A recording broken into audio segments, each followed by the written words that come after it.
अस्सलाम वालेकुम everyone, I am फौज Abdullah, your mathematics teacher. Scientific model school के प्लेटफॉर्म पर आप सबको खुशामदीद।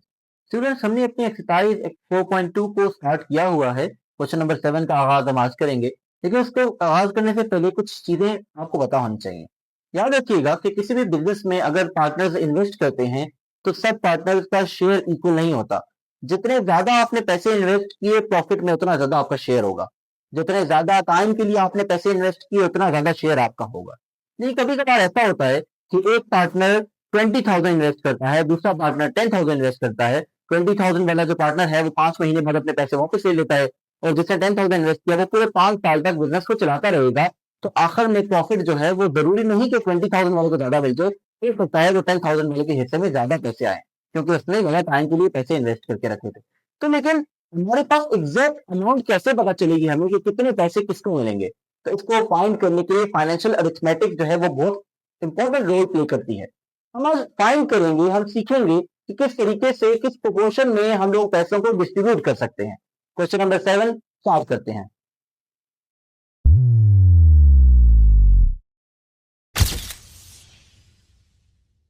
इस क्वेश्चन नंबर 7 में हमारे पास पूछा गया है कि हसन, अकबर और अजहर ने एक बिजनेस स्टार्ट किया। इतने पैसे पैसे इन्वेस्ट किए, 10,000, 12,000, 15,000 रिस्पेक्टिवली। सबसे पहले तो हम लिख लेते हैं कि हमारे पास एक बिजनेस था जो स्टार्ट किया हसन ने,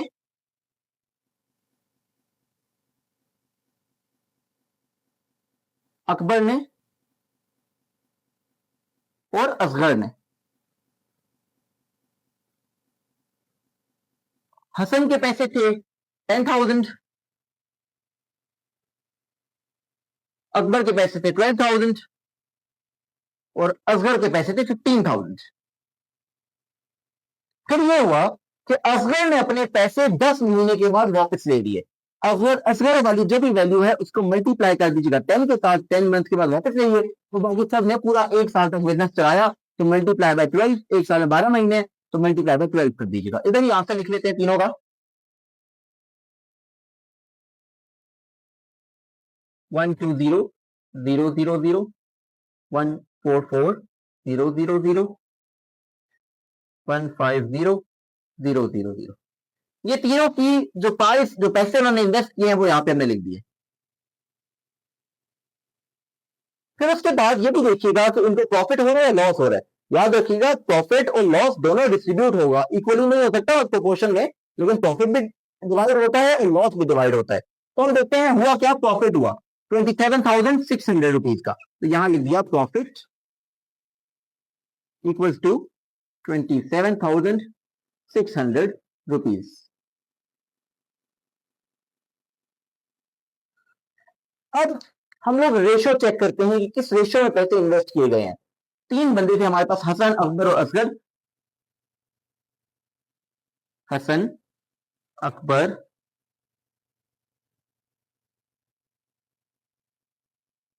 और असगर।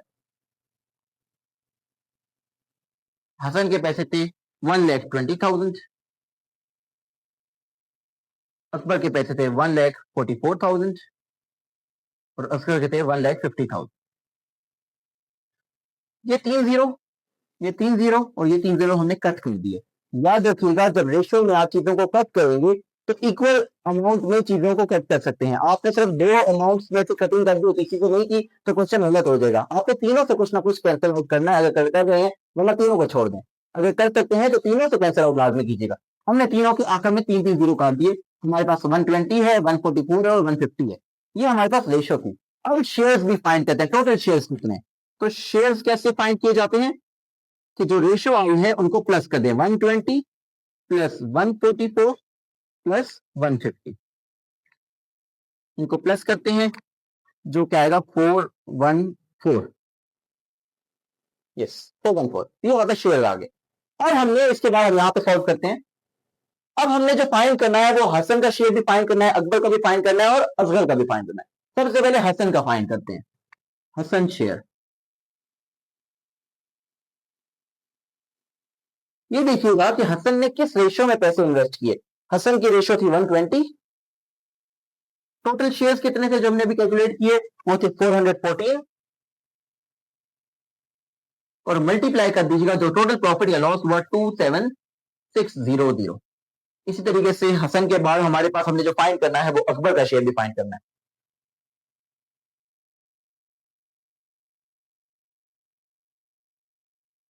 अकबर के पैसे कितने थे? अकबर के पैसे थे हमारे पास 144 डिवाइडेड बाय 414 मल्टीप्लाई 27600। इसी तरीके से लास्ट में असगर का शेयर भी फाइंड करना है।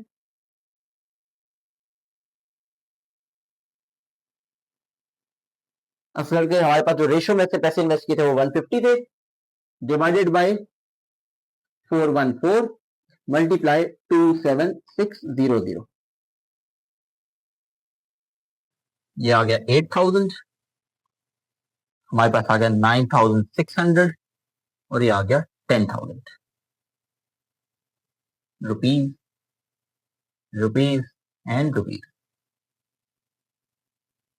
स्टूडेंट्स क्वेश्चन नंबर 8 देखें, उसमें हमारे पास कहा गया है आलिया, माहा और सुंदर जो है वो 12,000, 15,000, 18,000 देकर एक बिजनेस स्टार्ट करती हैं।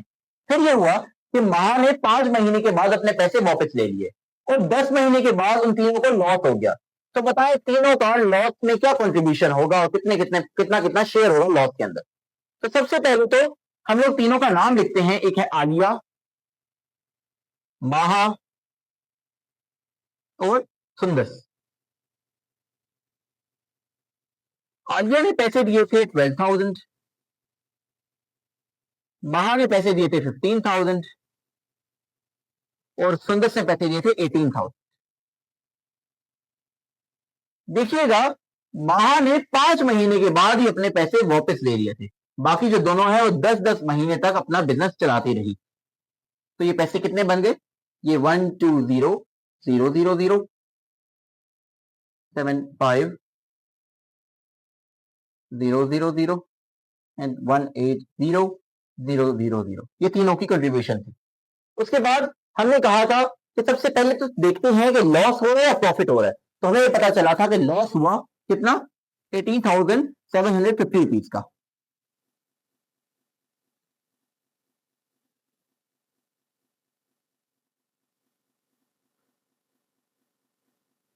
उसके बाद तीनों की रेशो फाइंड करते हैं कि कितने पैसे किस रेशो में लोगों ने कंट्रीब्यूट किए थे।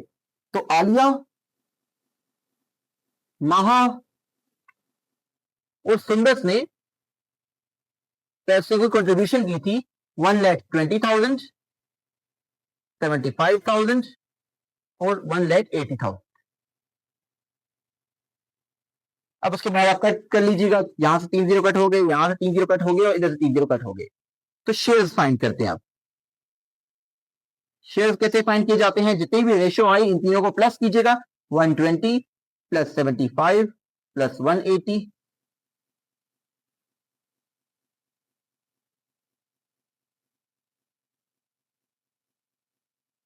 375, ये हमारे पास शेयर्स आ चुके हैं।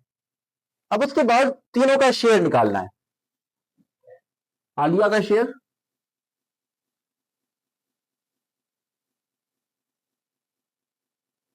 आलिया ने कितने पैसे इन्वेस्ट किए थे? रेशो की फॉर्म में देखिएगा 120 rupees, 120 divided by total shares कितने थे? 375 मल्टीप्लाई जो टोटल लॉस हुआ 18,750 रुपीज, उसके साथ कर दीजिएगा मल्टीप्लाई 18750। इसी तरीके से बाहर से भी शेयर निकाल सकते हैं। बाहर शेयर,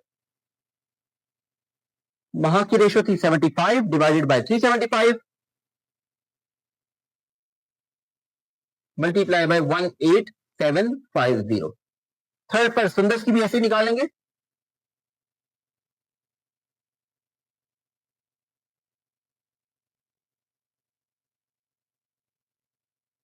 180 divided by 375 multiply 18750। ये आ गया रुपीज 6,000, ये आ गया रुपीज 3,750 और ये हमारे पास आ गया रुपीज 9,000। तो क्वेश्चन नंबर 9 की तरफ देखिएगा, उसमें लिखा गया है एक्स ने बिजनेस स्टार्ट किया है विद इन्वेस्टमेंट ऑफ 35,000। इसके 3 महीने के बाद वाई आया और वाई ने 32,000 की इन्वेस्टमेंट की। और देखिए 2 महीनों के बाद जी आ गया और जी ने 40,000 की इन्वेस्टमेंट की। जी के बिजनेस के आने के 5 महीने के बाद बिजनेस ही बंद हो गया, फिर आखिर में प्रॉफिट हुआ। तो बताएं तीनों का शेयर कितना कितना होगा। सबसे पहले तो ये देखिएगा, एक पिक्चर या डायग्राम ड्रॉ करते हैं। एक्स आया एक बिजनेस के अंदर, एक्स ने बिजनेस स्टार्ट किया, उसके पास इन्वेस्टमेंट थी 35,000 की। फिर कितने मंथ्स के बाद वाई आया? 3 मंथ्स के बाद। 3 मंथ्स के बाद वाई आ गया, इन्वेस्टमेंट लेकर आया। उनके 2 महीनों के बाद जी भी आ गया,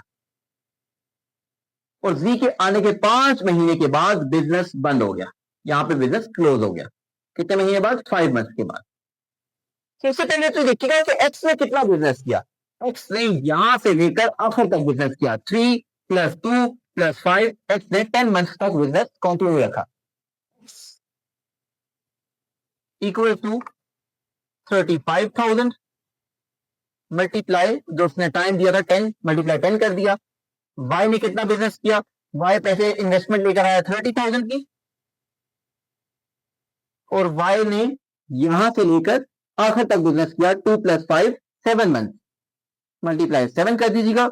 और जी ने जब बिजनेस में जी लेकर आया 40,000, तो आने के 5 महीने के बाद बिजनेस ही बंद हो गया। तो जी ने यहां से यहां तक ही बिजनेस किया 5 मंथ, तो मल्टीप्लाई 5 कर दीजिएगा। यहां पर हम अमाउंट लिखते हैं इनकी, 35,000,000,000,200,000,000,000। सबसे पहले तो हम रेशो फाइंड करते हैं। 350,000,000 रेशो 210,000,000 रेशो 200,000,000। हमने कहा यहां से 4 जीरो कट रहे हैं, इधर से भी 4 जीरो कट देते हैं, और इधर से भी 4 जीरो कट दे, तो यहां हमारे पास बचा 35 रेशो 21 रेशो 20। अब हम शेयर फाइंड करते हैं।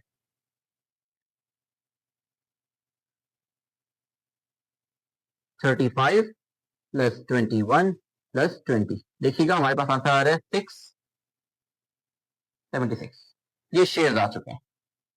उसके बाद जो काम है वो ये है कि आपने तीनों का शेयर फाइंड करना है, प्रॉफिट में या लॉस में। हमें क्या हुआ है? हमें प्रॉफिट हुआ है 152,000 रुपीज का, 1,52,000 रुपीज का। सबसे पहले एक्स का शेयर फाइंड करें। एक्स की रेशो कितनी है? 35 divided by 76 multiply 152,000। Y share, y की रेशो है 21 डिवाइडेड बाय 76 मल्टीप्लाई 152,000। इस तरीके से वी शेयर, वी की रेशो थी 20 डिवाइडेड बाय 76 मल्टीप्लाई 152,000। 70,000, 42,000, एंड ये आ गया 40,000। Thank you.